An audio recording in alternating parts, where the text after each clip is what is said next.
Straight Shooter with Stephen A.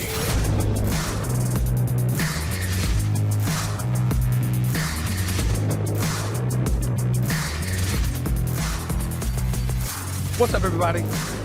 Welcome to this latest edition of Straight Shooter with yours truly, coming at you at least every Monday and Friday, just with this version of my show on YouTube, my YouTube channel, and my YouTube show.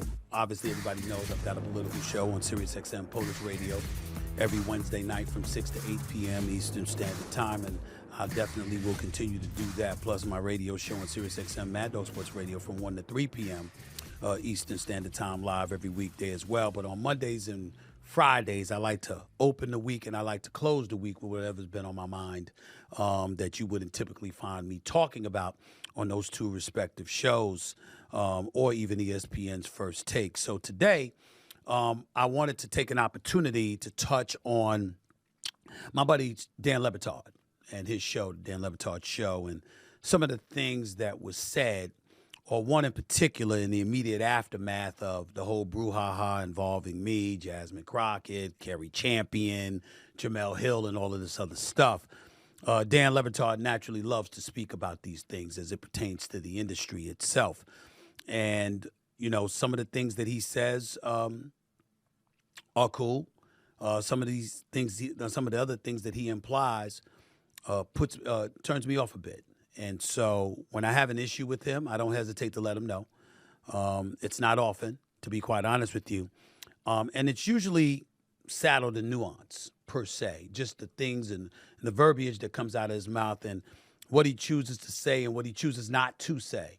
And I figured rather than, just call him and leave it at that, he doesn't hesitate to bring my name up. So on occasion, I'll do the same.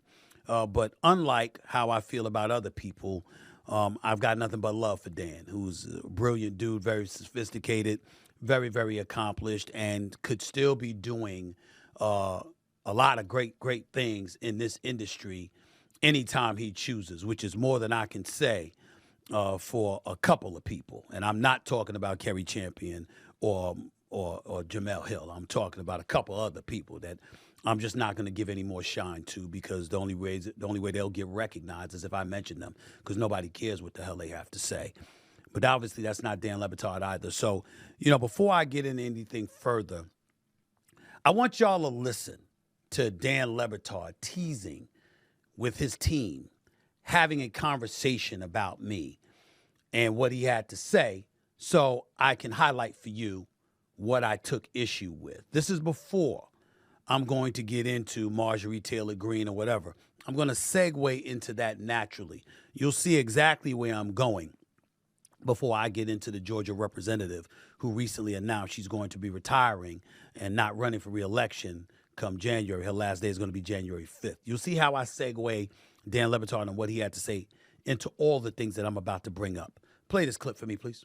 Oh, a lot of people are going to enjoy that downfall, because a lot of people don't like the climb and don't like many of the things that Stephen A. Smith has done, including who he's been critical of, because this, of course, is going to become about race. And I want to have the larger conversation about everything happening around Stephen A. Smith politically, where he's being used as a very useful tool by the right, but also profiting with great results on all the conquering he wants to do, but bringing to his doorstep fights that are now much larger than the ones he was having when it was just sports, as he continues, because he's a conqueror, to gather audience and welcome all of these fights. But this one surprised even him.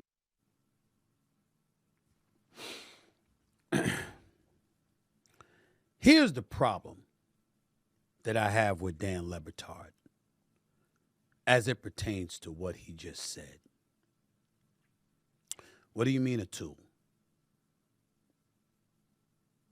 When you say somebody is a tool, that's implying that I'm devoid of a moral compass, or I'm completely oblivious to what's happening to me. It's not showing me what I would always show Dan Le Batard and members of his team. A true deference to what it is that they truly feel and respecting it on its merits without attaching an agenda to it or a cloak of ignorance where they're being utilized to a point that they don't even know. And they're completely oblivious to what's going on around them. I'm very aware of what's going on.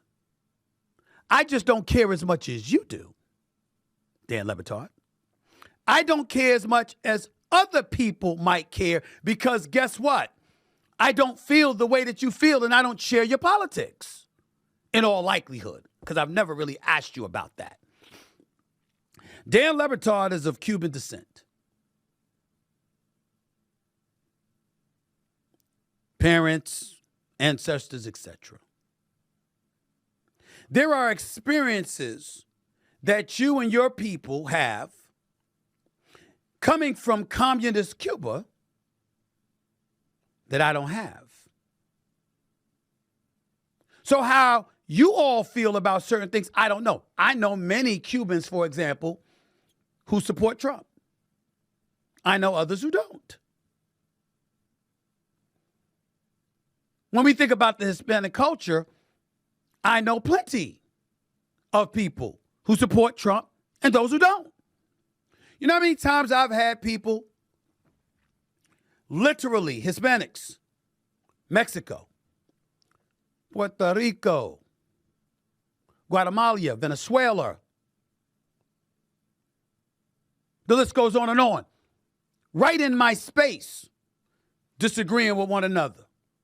One having a huge problem with the optics of ICE officers chasing down folks, dragging them from their cars, going to a Home Depot or someplace else, and snatching law-abiding citizens because, according to border czar Tom Homan, they're not law-abiding citizens if they've crossed the border illegally. And that's his thing. As far as he's concerned, they're criminals. They might not be the violent criminals, but they are. That's how he thinks. And I've seen people be adamant and emphatic against them, and people from the same heritage, the same culture, etc. say, ain't got no problems with that. They didn't come over here like we did. They didn't stand in line and wait in line like we did. They didn't cross the borders properly. Ain't have anything to do with a black or white American. Hispanics going at one another. You're Brazilian, you're Latino, feeling the same way and feeling differently than one of your own. People feel the way that they feel. Where's the agenda? That's how you feel. I am a registered independent. I don't know how many times I have to say this to people. I'm a fiscal conservative. I'm a social liberal. When it comes to abortion rights, when it comes to gay rights, I live and let live. When it comes to the impoverished and disenfranchised, they should be priority. When it comes to the elderly, they should be high priority. Those of us who are not members of the elderly and are not youngsters who are members of the impoverished and the disenfranchised, hell, stand on your own. Handle your business. Figure out a way in a capitalistic society. That's me. I've always been that way.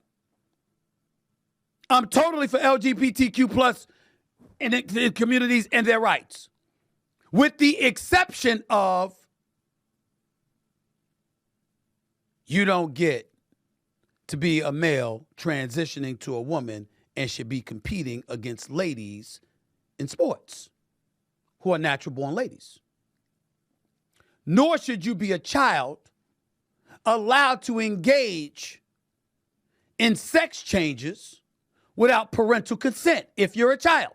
Those two things I am adamantly opposed against. But I'm all for civil rights, civil liberties, and all of that other stuff. Abortion rights, I'm not down with abortion. But I would never qualify myself as pro-life from a voter's perspective because I don't believe any man should be telling a woman what to do with their body, a grown woman. I don't believe it. I believe that's for the other to decide, not me. Who the hell am I? I'm not a woman. I don't have a woman's body. I don't know this stuff. That's their body. Deal with God. That's me. But I'm a fiscal conservative because I don't like high taxes. I don't believe the cost of living should be what it is in California. I don't believe the taxes in California and New York and New Jersey should be as high as they are. I don't believe that I should be walking home after federal income taxes and state income taxes and city taxes and all, that I should be walking home with less than 50% of my money. I don't believe that. I don't believe that we should be talking about more government with a government that's got us $0.8 trillion in debt. That's why I'm not down with Mamdani when he's talking about free buses, free childcare, free supermarkets. I don't believe it'll work. I don't hate him. I don't have anything against him. I don't think those policies will work. I don't think it works in a capitalistic society, period. How come it can't be that, Dan? How come it can't be that? Stephen A., he loves his money, and he's been very, very profitable, like that rodent said the other day, reading scripture on his podcast, like he's a paragon of virtue, him, of all people, talking about women in their cans when he was talking about Joy Taylor, or talking about Molly in the past, or other women the way that he has. Suddenly he's a paragon of virtue. Stop wasting my time. That's why I ain't even mention his name. I ain't going to bother with him anymore. He's irrelevant. Talking to you, Dan Le Batard. How come we can't just feel the way that we feel? When we talk about me being used as a tool, yes, somebody like Fox News or Newsmax or somebody doesn't hesitate to use every sentence, every paragraph, and every supportive word that I might say about folks on the right. I've been on CNN just as much, if not more, than I've been on their channels. I've been on News Nation practically every week with Chris Cuomo for over a year. I've said a gazillion things supportive and positive about the Democrats. A matter of fact, I've been on the record saying, hey, I want them to win. It's just that far left progressivism ain't going to get it done on a national scale, electorally. Is it my fault that they don't put that stuff up there? That they don't make sure it's on their social media pages or their .com pages and stuff like that? My stuff is right there for you to use anytime you want to. How come they don't use it? That's not my problem. Is it because they want to put out their spin doctrine and make sure their pundits and their commentators are the one that's been seen, whereas Fox News doesn't care? Whatever the subject matter is, and it's something that supports their point of view, they'll put it out there. It's Sean Hannity that has me on the airwaves at least a couple of weeks, a month, literally accusing me, your party, your party, your party. These are the people you vote for, but y'all ignore that. You ignore it. Why?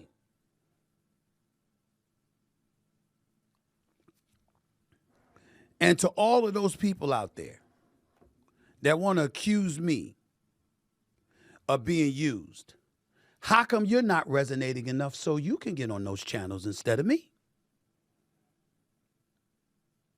I mean, I give out the names.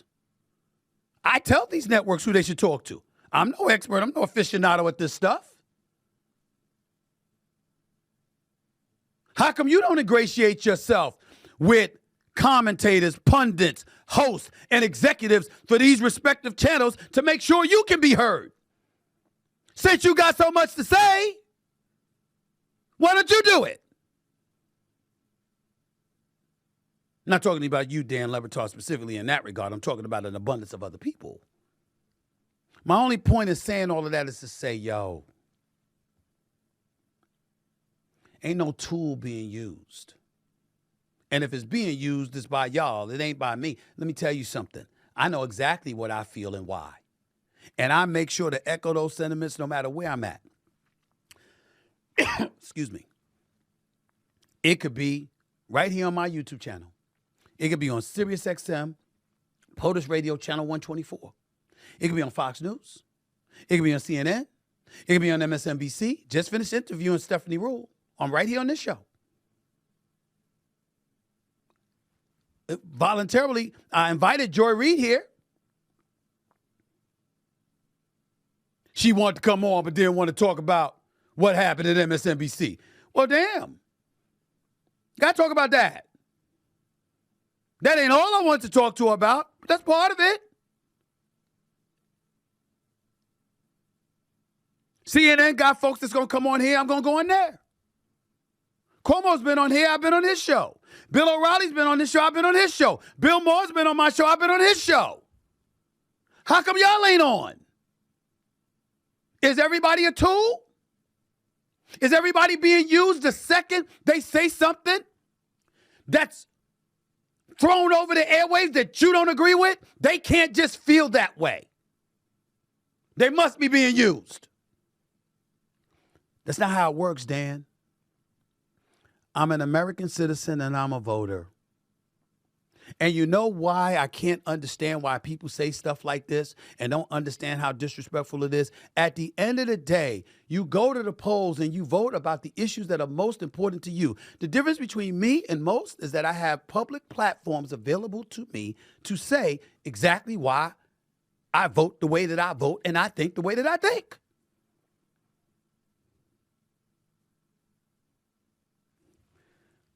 Money. You know why money means a lot to me? Because nothing's free. That's all. I'm not a slave to it. If I didn't have remember, the contract that I have was just signed in May. What happened to all of those years that money wasn't there? What happened when I was unemployed for 2 years? For a year anyway. And I was off ESPN for 2 years. You got people running their mouth acting like, if it wasn't for ESPN, where would he be? Well, you were on ESPN. Some of yous. Where y'all at? They invite you back? With Jabba the Hutt, he got invited back. How'd that work out? They asked him to leave again. And now nobody wants him. These made-up stories and these made-up agendas, I don't have one. I am what I am. I'm going to continue to be what I'm going to be. John Thompson once said, here's the thing I love about Stephen A. You want to know why he feels, just ask him. Don't ask, I won't tell. You ask me, I'm going to tell you. It's very simple. It's what I've done all my life. In high school, in college, when I was writing for the school newspaper, and then a weekly local paper, and then a daily newspaper, to the Greensboro News and Record, to the New York Daily News, to the Philadelphia Inquirer, to ESPN, CNN SI before that, then Fox Sports, then after that, ESPN, ESPN.com, ESPN Radio, Sports Center, NBA Countdown, First Take, SiriusXM Mad Dog Sports Radio, more First Take. Then after that, SiriusXM again for both sports and political talk. I've been doing this all my life. They just happen to pay me now.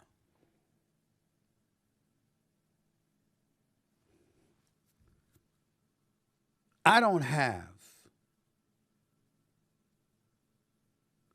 get paid because I have an agenda.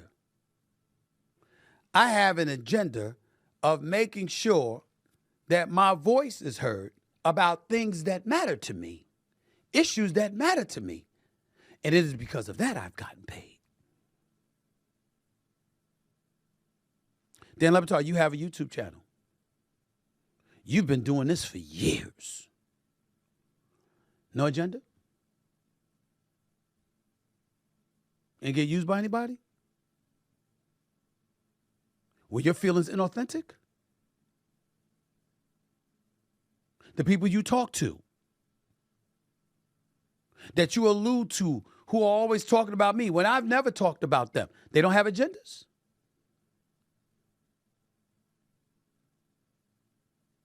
Jabba the Hutt don't have agenda? When he's talking?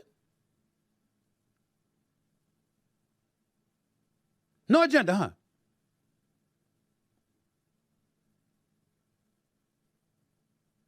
All I'm saying is, let's stop that. I'm Stephen A. Smith. This is how I feel. Here is why.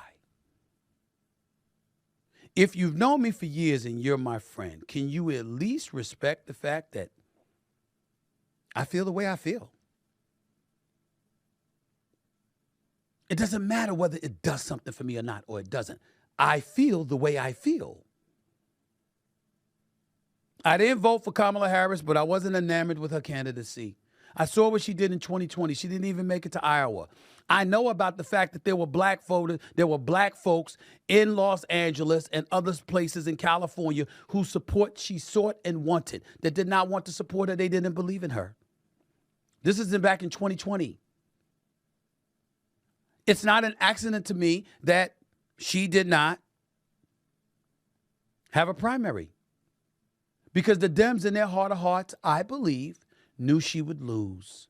Whether it was going up against Dean Phillips or somebody else within the Democratic Party, she would have lost. That's what I believe. Whether it was 107 days for her to campaign against Trump or longer than that, I believe the moment he got shot, went to the ground, got back up with blood trickling down his face, surrounded by Secret Service, and raised his fist up and pumped with the American flag behind him. I believe that moment secured his presidency, his return to the presidency. I said it back then. I believe that before that happened, the only people that would have had a snowball's chance in hell of beating him from the Democratic side was Barack or Michelle Obama. Assuming Barack could have run for a third term, which he could, because you ain't supposed to be able to circumvent the 22nd Amendment, and she wouldn't because she didn't want no parts of it. I also believe that as much as I revere this woman because she is a magnificent, marvelous, educated woman with impeccable credentials and even greater character, I don't agree with her when she is pointing out how men are not ready for a woman president in the United States. Now when the governor of New York and the soon-to-be governors of New Jersey and Virginia are women. Not when we have women in the United States Congress. Not when we have women who have been the Democratic nominee for the presidency of the United States not once but twice. Not when we have a Hillary Rodham Clinton who received 68 million votes and 2.9 million votes more than Donald Trump, popular votes. Not when we have Kamala Harris who got nearly 75 million votes, the highest amount any Democratic nominee has ever received. I don't believe that. Period. I believe AOC has a chance to win a Senate seat if she runs.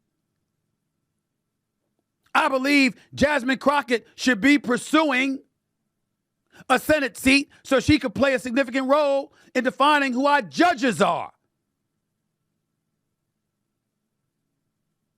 throughout this country, and especially in the Supreme Court someday. That's what I believe. But I also believe that as awful, as childish, as belligerent as President Donald Trump can be, as unstatesmanlike as he can be, I believe he was right to close the borders because Biden opened them. If Biden had emulated Barack Obama's policies, I wouldn't have said a word. I would have totally agreed with him, but he didn't.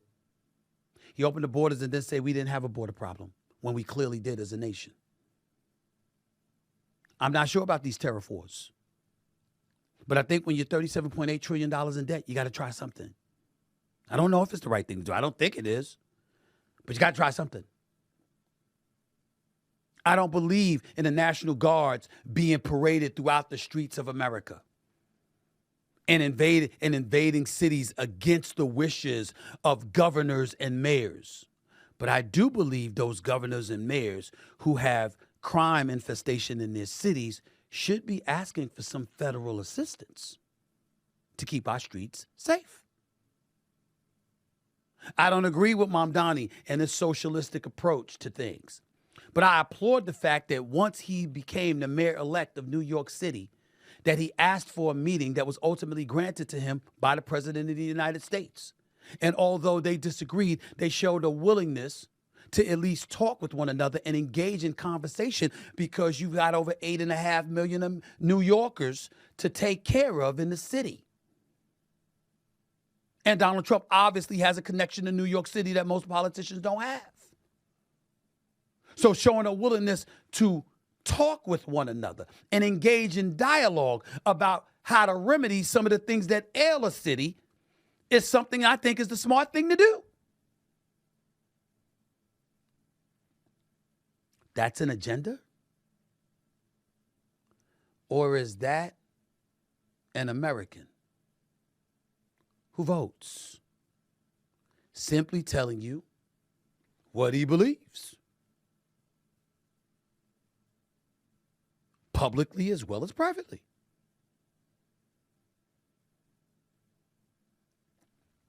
You want to discuss politics, Dan Batard? Name the time and place and I'll show up. Nobody's hiding. But if you invite me on, Dan, and I come on, all I ask is that you have the decency to not call it an agenda where I'm being used as a tool. Are you going to say you're using me as a tool?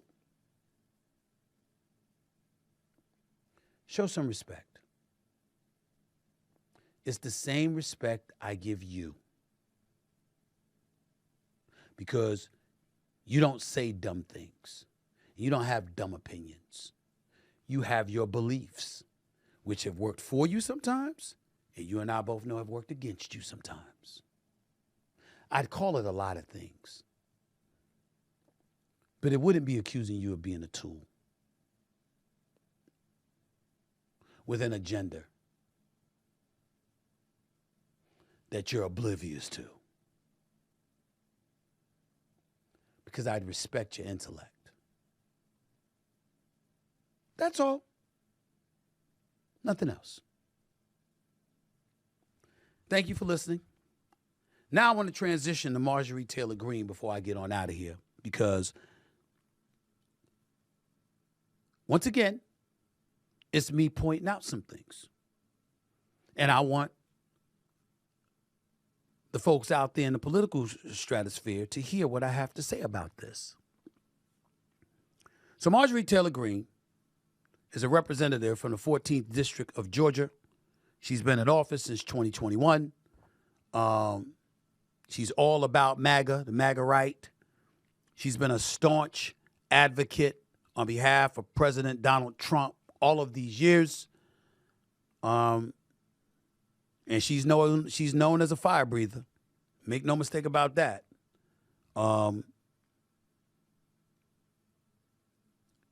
She recently announced her resignation from Congress, said her last day in office would be January 5th, effective January 5th. And she had some things to say about President Trump along the way. She made clear she's not a moderate. She's just become an independent. It's still a populist pivot, no doubt about that, but just not something in Trump's orbit, which needs to be said. But it has been quite shocking to hear what she's had to say and to hear the turnaround that has transpired. So before I go any further, let's hear from Marjorie Taylor Greene and her announcement of her resignation effective January 5th. Listen up. Republicans will likely lose the midterms and in turn be expected to defend the president against impeachment after he hatefully dumped tens of millions of dollars against me and tried to destroy me. It's all so absurd and completely unserious. I refuse to be a battered wife, hoping it all goes away and gets better.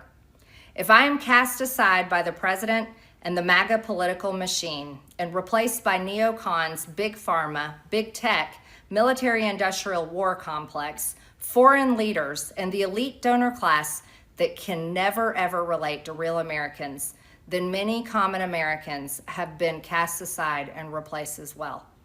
There is no plan to save the world or a 4D chess game being played.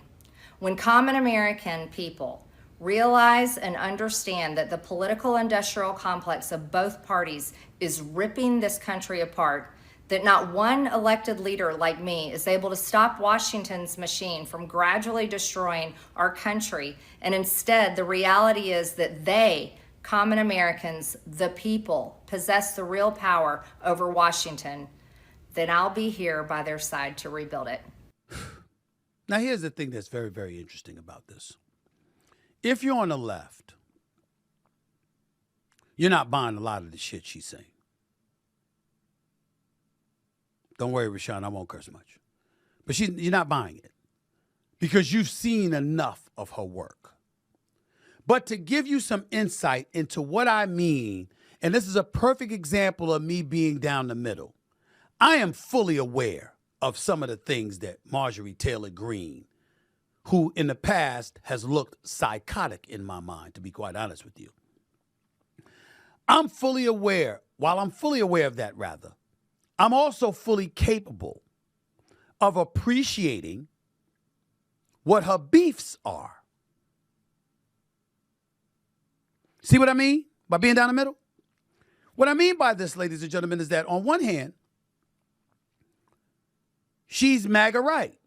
Well, what did MAGA campaign on, and what has Trump been about? America first, America first, America first, right? Well, we've seen his involvement in the Israeli-Hamas conflict. We've seen his involvement in the Israel-Iran conflict. We've heard him talk about his involvement in curtailing, if not flat out stopping 7 different wars. We know that he's in pursuit of the Nobel Peace Prize, something that was accorded to President Obama. Probably the reason he wants it so bad. And along the way, what we've said is, quote, what happened to America first? That's what Marjorie Taylor Greene is pointing out.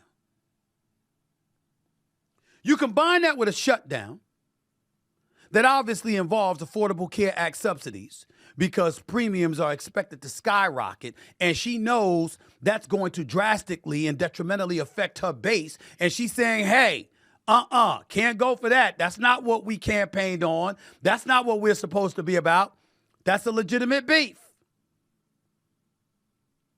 When you couple that with, okay, the Epstein files, because it wasn't the left came later. It was the MAGA right that wanted those files released. Did you see Marjorie Taylor Greene at that press conference with those ladies who purportedly were victimized, wanting those Epstein files released? You see that? You see the things that she said about Trump at that particular moment in time?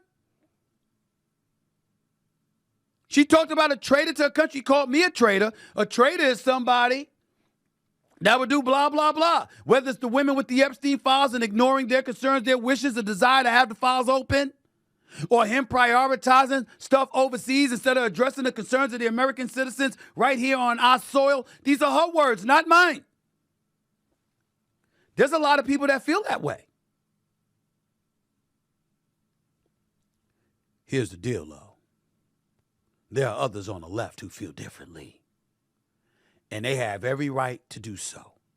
Let's take AOC, Alexandria Ocasio-Cortez, and what she had to say about Marjorie Taylor Greene and her sudden epiphany that she can't take this anymore and she has to step away. She has to step away from Capitol Hill, and her resignation is effective January 5th. Let's listen to let's listen to AOC and what she had to say about Marjorie Taylor Greene and her true intent. Listen up.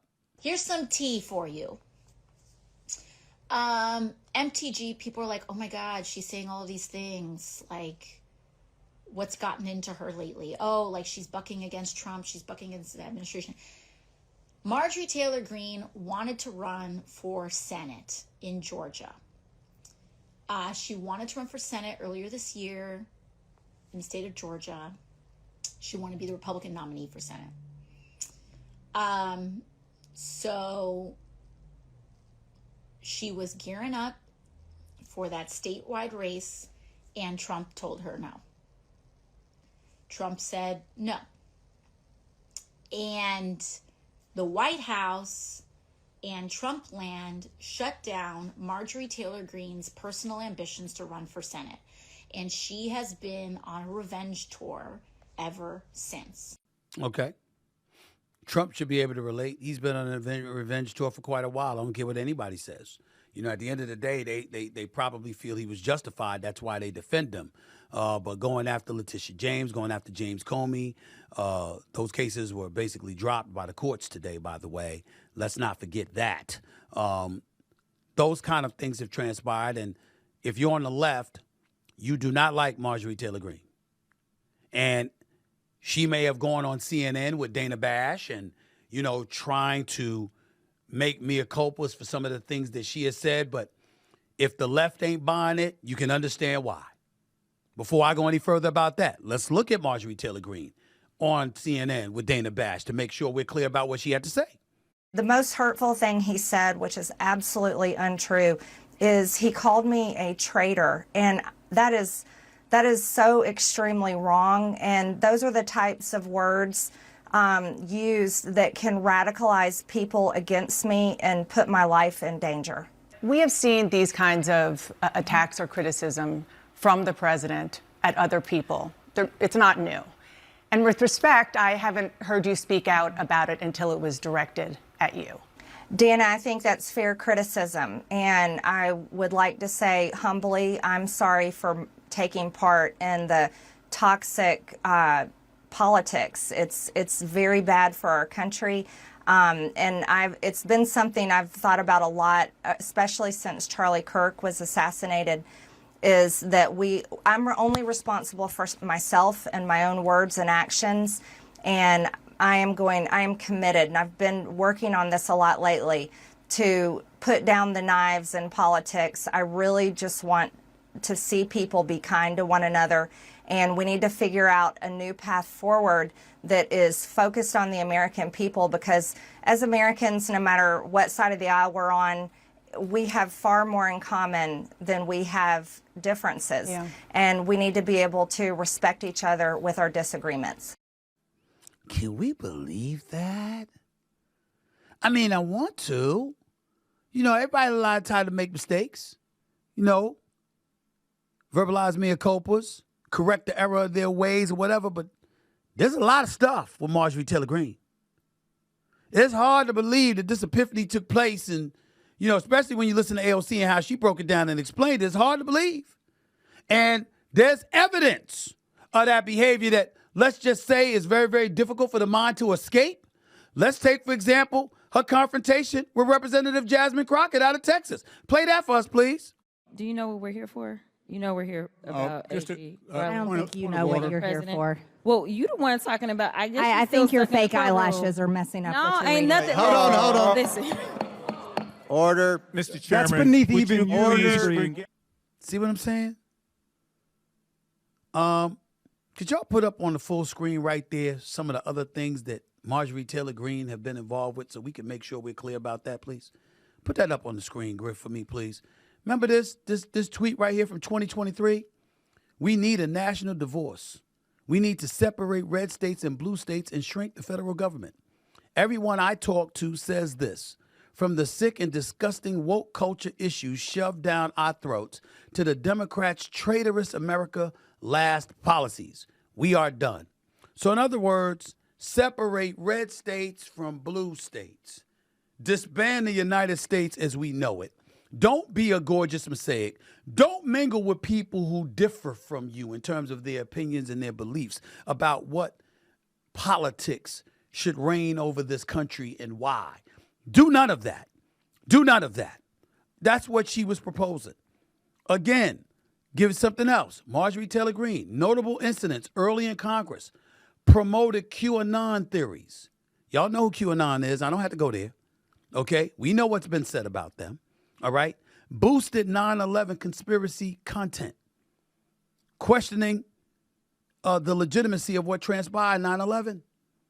Interacted with posts endorsing violence against Democrats. Let's not forget that. Called school shootings staged. Can't forget that. Echoed Obama is Muslim videos. Ladies and gentlemen, Obama was in office from 2008 to 2016. She came to office 5 years later and still trying to say he was a Muslim, implying essentially that you ain't really an American because Zohran Mamdani is a Muslim. You ain't say anything about his eligibility. You ain't say anything about whether he's qualified or not, whether he should be able to run. But you're going to bring that up about Obama 5 years after he departed from office. How about this one? Backed Stop the Steal. Defended January 6th insurrectionist. There's more. Because it's important that y'all see this stuff. It's kind of hard to erase all of this stuff from our memories. Compared COVID mask mandates to the Holocaust. Even members of the GOP demanded an apology over that one. Promoted anti-Semitic, Islamophobic, and violent rhetoric. Okay. So whether you're Jewish, you're Muslim, whatever. Violent rhetoric. She supported that in the past. Said to Jasmine Crockett, your fake eyelashes are messing up what you're reading. We saw that video. Displayed explicit images of Hunter Biden in a hearing, which was uncalled for in a lot of people's eyes. Publicly feuded with GOP leaders Mike Johnson, Steve Scalise, and others. Okay? And obviously, it's turning into our own brand. I'm just looking at all of this stuff. Now, let's keep it a buck. You know, pivoting to the populist movement. No longer a quote-unquote Trump soldier, so she says. She's opposed escalation in Ukraine, demanded aid cuts, said some of that money should come to, stay in America. And that's no crime there. Gaza, called Israeli actions genocide. Questioned U.S. support, okay? All right, a lot of left shouldn't have a problem with that. Healthcare subsidies, warned ACA subsidy lapse would hurt working families, sided with the Democrats in the budget fight, okay? Epstein files, led bipartisan effort to force full release, okay? That's when Trump really lost it, in case y'all don't remember. She's on CNN. She said she'd helped create Washington. She admitted she helped create Washington's toxic politics. She apologized for intensifying fear and division, warned the current rhetoric could get people killed, was asked on CNN, was Jeffrey Epstein working for Israel, all right, and suggested foreign pressure may prevent the release of the files. Trump's response was to withdraw his endorsement, called her wacky and a traitor, and pledged to back a primary challenger. All of these things have come associated with Marjorie Taylor Greene. Keep in mind, as an aside, she entered Congress already wealthy via family construction company, all right? Estimated net worth now exceeds $20 million.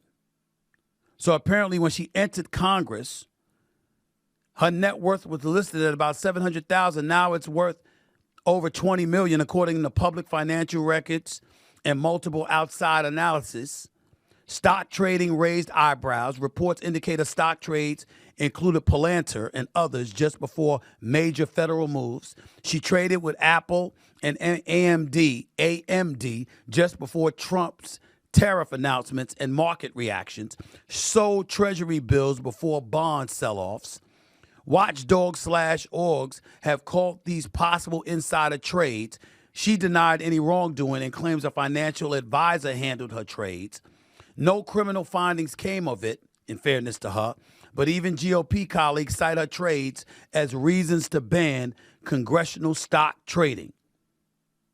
Top congressional author in 2024, $178,000 in book royalties, exceeding her congressional salary. Pension timings came up. Resignation timing.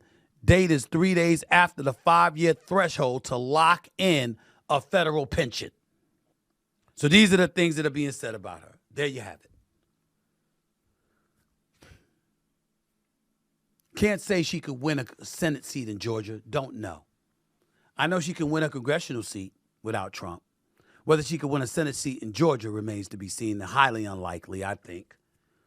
But in the end, here's the bottom line. It's pretty damn hard to believe that she's turned over a new leaf. That's pretty damn hard to believe. Let's call it what it is. Let's keep it a buck. The flip side to it is that if anybody could get you to change your tune, it's Trump.